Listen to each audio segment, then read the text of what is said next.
আধা কাম করে বাড়াইকে ঢুকাই দিয়ে আর ওটার আর কোনো খবর নাই, মানে ওটাও ভেবে থাকে। কি এলাকার বাসিন্দা? না, আমি এলাকার বাসিন্দা না ভাই, আমি পথচারী।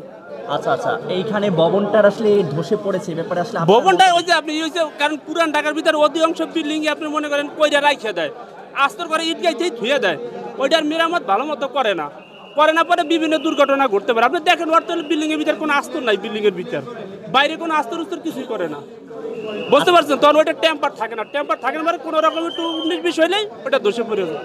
আজকে যে দুর্ঘটনা এবং রেলিং যে ধসে পড়া এর প্রধান কারণ কি মনে করছেন যে এইভাবে পুরোপুরি সংস্কার কাজ শেষ না ভাই? করাটাই? এইভাবে পুরোপুরি সম্পন্ন কি এইভাবে এই বিল্ডিংটা অনেক আগে ওই ঢালাইটা করা, বুঝতে পারছেন? দেখাইতে দিতেছে পুরান, এখন আপনার ভূমিকম্প হয়েছে, ওটা লারা খাইছে পড়ে গেছে, ওটার মানে অনেক দিন হয়ে গেছে, ওটার আর টেম্পার নাই, তখন ওটা ঝাই খাইছে পড়ে গেছে। কথা বুঝতে পারছেন? আপনার মোবাইলটা এখন লাগানো ভালো মতো লাগাইলেন না, কোনো ছোঁয়া লাগলে পড়ে গেল, এই অবস্থা। কথা বলছেন? কিন্তু কি সবচেয়ে বিশেষ করে পুরান ঢাকা হোক, যে জায়গা হোক, সারা বাংলাদেশের ভিতরে বিল্ডিং এর কাজ যেন কেউ অর্ধেক না করে রাখে, মানে আধা কাম যেন তুচ্ছ কোনো ভাবে না করে, মানুষের জীবনের কথা যেন সবাই ভাবে।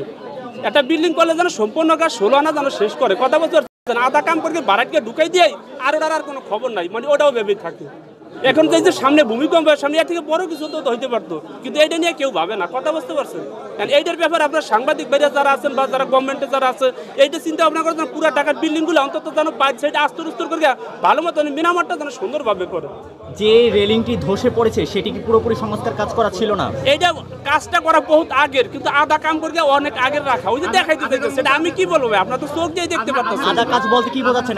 আধা কাজ বলতে আস্তর নেই, আস্তর ছাড়া ওরা ঢালাই দিয়ে রাখে দিচ্ছে, ওটাই নিচের পর্যন্ত 3 তলা পর্যন্ত ঢালাই দেওয়া, পরে বাকিটা ধসে হয়ে যান, ভূমিকম্প হয়েছে, লারা খাইছে পড়ে গেছে।